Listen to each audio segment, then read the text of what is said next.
त्र्यंबकेश्वर येथील पंचायत समिती कार्यालयात भारत सरकारच्या सामाजिक न्याय व विशेष सहाय्य विभागाकडून तसेच नाशिक लोकसभेचे खासदार राजभाऊ वाजे यांच्या विशेष प्रयत्नातून तसेच दिव्यांग सक्षमीकरण कार्यालय नाशिक यांच्या सहभागातून त्याचप्रमाणे भारत सरकारच्या राष्ट्रीय वयश्री योजनेअंतर्गत दिव्यांग व ज्येष्ठ नागरिकांसाठी मोफत साहित्य वाटप, पूर्व तपासणी व नोंदणी शिबिराचे आयोजन करण्यात आले होते।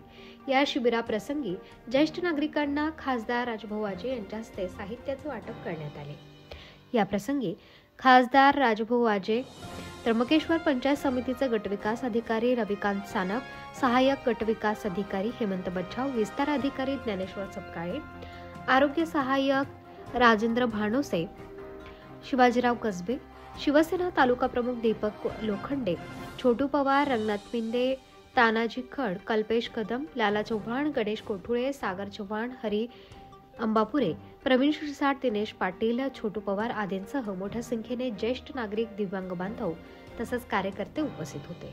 केंद्र सरकार सामाजिक न्याय विभागातर्फे दिव्यांग वृद्ध यांच्यासाठी संपूर्ण नाशिक जिल्ह्यात कॅम्प आयोजित करण्यात येत आहे आणि त्याच्या दिव्यांग बांधवांना तसेच वृद्ध लोकांना जे काही साधनं लागतील त्याचं वाटप आणि त्यांची व्यवस्था करण्याची जबाबदारी शासनाची आहे। त्याचा कॅम्प आज त्र्यंबकेश्वर येथे झाला आणि चालू आहे। आज पाऊसही जास्त असल्यामुळे थोडा लोकांना यायला अडचण आहे, पण तरीसुद्धा जवळपास 39 वृद्धांना वेगवेगळ्या प्रकारचा लाभ देण्यात योजना आहे।